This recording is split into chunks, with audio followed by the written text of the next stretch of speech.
Namaskar. In this video I will discuss about choice of imagery. Mindful selection of imagery is needed on the part of the teacher of Yoga Nidra. The teacher must be sensitive to the types of symbols being used and the levels of the mind they appeal to. The signs utilize type 2 classifications. To start with, there are the conditioned signs, which are associated with our daily social, cultural, religious and moral experiences.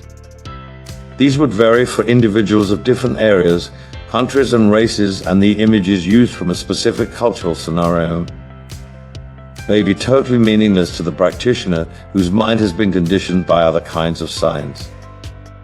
Then there are the universal symbols, as described by Jung, such as mantra, yantra and mandala, which form part of the awareness of every man, lady and child, regardless of social, spiritual and cultural customs. These signs form the cumulative unconscious mind of mankind, and signs utilized in this location invoke extremely deep responses.